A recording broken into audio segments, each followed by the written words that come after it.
جب افطار بھی کرتے ہیں تو افطاری کے بعد ویسے ہی انسان آدھا مرا ہوا ہوتا ہے، آدھی غنودگی ہوتی ہے انسان میں، تو اس غنودگی کے عالم میں پھر لیکچر سننا، مجلس سننا ویسے ہی انسان کو اور زیادہ بھاری کر دیتا ہے۔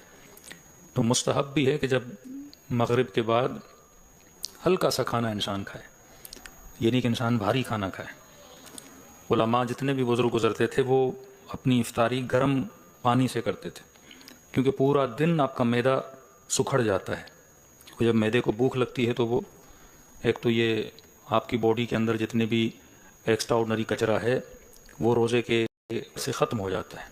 یہ پروون ہے کہ کینسر سیلز یا مختلف چیزیں ہیں، روزے کی وجہ سے وہ چیزیں ختم ہو جاتی ہیں، کیونکہ معدے کو کچھ نہ کچھ چاہیے کھانے کے لیے۔ جب آپ کھانا نہیں دیتے، فوڈ نہیں دیتے، تو وہ آپ کی باڈی کے اندر جو ایکسٹرا چربی ہے یا مختلف گندی چیزیں ہیں وہ اسی چیز کو جلانا شروع کر دیتا ہے، تو پورے دن میں جو آپ کے اندر ایکسٹرا آرڈنری گندی چیزیں ہیں وہ ویسے ہی ختم ہو جاتی ہیں۔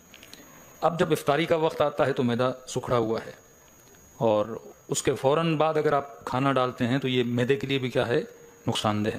تو اس لیے مستحب ہے کہ آپ گرم پانی سے افطاری کیا کریں۔ کھجور لے لی آپ نے، گرم پانی پی لی، اب گرم پانی میں آپ ہلکی سی مصری ڈال دیں، آپ تھوڑی سی شہد ڈال دیں، وہ آپ کی مرضی، آپ جو بھی ڈالنا چاہتے ہیں، تو اس سے آپ کا اسٹمک کیا ہو جائے گا، اپنی نارمل کنڈیشن میں آ جائے گا۔ پھر تھوڑا سا انسان کھانا کھا لے، مجلس سننے کے بعد آپ کو پراپر جا کے گھر کھانا کھانا ہے تاکہ کھا لیں، صحت رہے گی۔ چائنیز کو آپ دیکھتے ہیں، چائنیز کبھی بھی ٹھنڈا پانی بالکل نہیں پیتے۔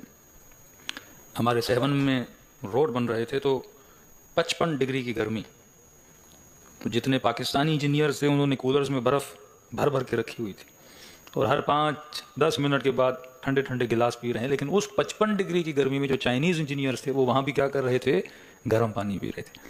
تبھی آپ دیکھتے ہیں چائنیز کی اسکن بہت زیادہ کلیئر ہوتی ہے، ان کا 60 سال کا بندہ، 70 سال کا بندہ بھی کیا ہوتا ہے، جوان لگتا ہے۔ تو یہ خوراک ہے جس سے آپ کا بدن کیا ہوتا ہے، صحت مند اور تنومند بنتا ہے۔ صلوات پڑھیں محمد و آل محمد۔ یعنی آج تک ہمارے سفرے بھی اہل بیت والے نہیں ہیں، ہم مجلس اہل بیت والی ہے لیکن ہمارا سفرہ بھی اہل بیت والا نہیں ہے۔ امیر المومنین فرماتے ہیں جس مومن کے سفرے پر سرکہ ہو خدا اس گھر میں کبھی بھی شکم کی بیماری نہیں لاتا، پیٹ کی بیماری اس گھر میں نہیں ہوتی، جس گھر میں کیا ہو، سرکہ ہو، ایپل سائڈر۔ اب ہم میں سے کتنوں کے سفروں پہ سرکہ ہوتا ہے؟ بہت کم لوگ ہیں جو ہم سرکہ پئیں۔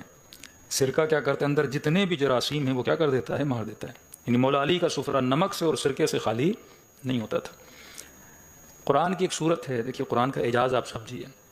اللہ کہتا ہے والتین والزیتون، مجھے قسم ہے زیتون کی، مجھے قسم ہے انجیر کی۔ مثال دے رہا ہوں آپ کو، ایک مومن آپ کے پاس ہے کہ میں بڑا پریشان ہوں، مجھے قرضے پہ پیسے دیجیے۔ تو آپ نے کہا کتنے چاہیے؟ اس نے کہا کوئی $1000 چاہیے۔ تو آپ نے کہا بھائی گارنٹی کیا ہے کہ واپس دو گے؟ $1000 دے تو رہا ہوں لیکن کوئی گارنٹی تو چاہیے کہ ریٹرن بیک بھی ہوگا کہ نہیں ہوگا۔ یہاں قرض الحسنہ کی نیت کر دوں، آیا تو آیا، نہیں آیا تو اللہ کی راہ میں چلا گیا۔ کہے نہیں میں قسم کھاتا ہوں میں آپ کو دوں گا۔ تو آپ کہیے جناب کس کی قسم کھاؤ گے؟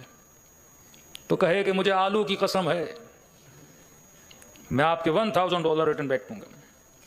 کہے مجھے ٹماٹو کی قسم ہے، مجھے کیکمبر کی قسم ہے، تو آپ ہنس رہے ہیں کیونکہ کوئی آلو کی قسم نہیں کھاتا، کوئی ٹومیٹو لیمن کی قسم نہیں کھاتا۔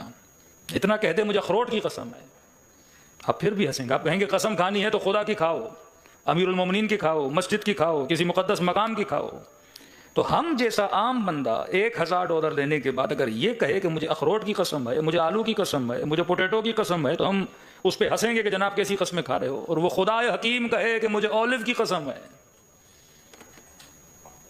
مجھے انجیر کی قسم ہے۔ کبھی سوچا اس بات پہ کہ اولیو کوئی چیز ہے جس کی قسم کھائی جائے؟ اور آج کوئی آپ سے $10,000 لے کے کہے کہ مجھے انجیر کی قسم ہے واپس دوں گا، آپ نہیں مانو گے۔ کہے کہ نہیں اولیو کی قسم ہے، میں آپ کے پیسے دے دوں گا۔ آپ کہیں جناب اولیو کی قسم کھائی جاتی کہ ہاں خدا نے تو کھائی ہے۔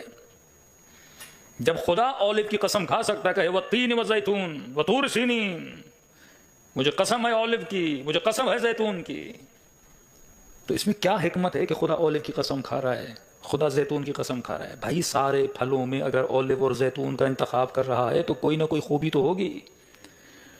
اور میری زندگی میں اولیو کتنا پایا جاتا ہے، میری زندگی میں انجیر کتنا پایا جاتا ہے۔ ہزاروں ڈاکٹروں کے پاس جاتے ہیں، ہزاروں دوائیوں کے پیچھے گزرتے ہیں، لیکن وہ راز جو خدا نے قرآن میں چھپا کے رکھا ہے، ہم اس راز سے آج تک، اس اللہ کے ہڈن جو سیکریٹس ہیں، آج تک ہم ان تک نہیں پہنچے کہ خدا کیا سمجھانا چاہتا ہے۔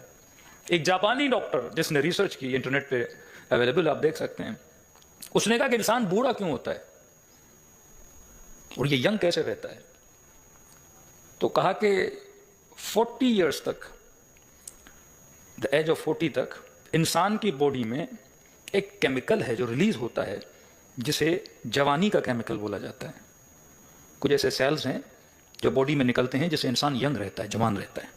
آفٹر 40 یہ ریلیز ہونا بند ہو جاتا ہے، اور جیسے یہ ریلیز ہونا بند ہو جاتا ہے تو انسان آہستہ آہستہ، سر کے بال سفید، کھالوں میں جھریاں، ہڈیاں کمزور ہو جاتی ہیں، کمر کی تکلیف، مختلف پاورز اس کے ڈکریز ہونا شروع ہو جاتے ہیں، اور انسان بڑھاپے کی طرف جاتا ہے۔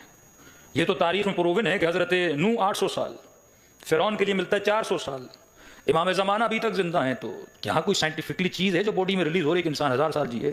آج ہم 100 سال، 120 سال، 130، میکسیمم ایج 120 ایئرس، اور اس کے بعد زندہ بھی رہے تو فائدہ نہیں، کو ویسے ہی مردہ ہوتا ہے۔ وہ زندگی وہ ہے جس میں انسان تنومند رہے۔ آپ کہیں پروردگارا مجھے 200 سال زندگی دے، لیکن 80 سال کے بعد بندہ بستر سے ہی نہ اٹھ سکے، تو 200 سال جی کے کیا کرے گا؟ آج ویسٹرن کنٹریز کے اولڈ ہاؤسز میں جائیں گے، وہ ریٹن میں لکھتے ہیں کہ ہمیں پرمیشن دی جائے کہ ہم سوسائڈ کریں، ہمیں کوئی انجیکشن لگائی جائے تاکہ ہماری روح برباد کر جائے، کیونکہ یہ زندگی فائدے میں نہیں ہے۔ ٹوائلٹ کوئی اور لے کر جا رہا ہے، کھانا کوئی اور کھلا رہا ہے، اسٹمک کام نہیں کر رہا، صبح سے شام تک انسان دوائیوں پہ چل رہا ہے۔ تبھی امیر فرماتے ہیں شکر خدا ادا کرو جو خدا نے تجھے کیا دی ہے؟ صحت دی ہے۔ تو کہا کہ انسان بوڑھا کیوں ہوتا ہے؟ تو کہا ایک سیل ہے جو انسان کی باڈی میں ریلیز ہوتا ہے، آفٹر 40، بیفور 40 وہ سیل بننا بند ہو جاتا ہے۔ تو انہوں نے ریسرچ کی، کیونکہ باڈی کے اندر وہ چیز نہیں بن رہی، ہم کوئی باڈی کے باہر سے کوئی سورس ڈھونڈیں جس کے اندر یہ چیز موجود ہو، اور انسان اس چیز کو کھائے، تھوڑا بہت اس کی باڈی میں جوانی کے سیلز پھر سے بننا شروع ہو جائیں۔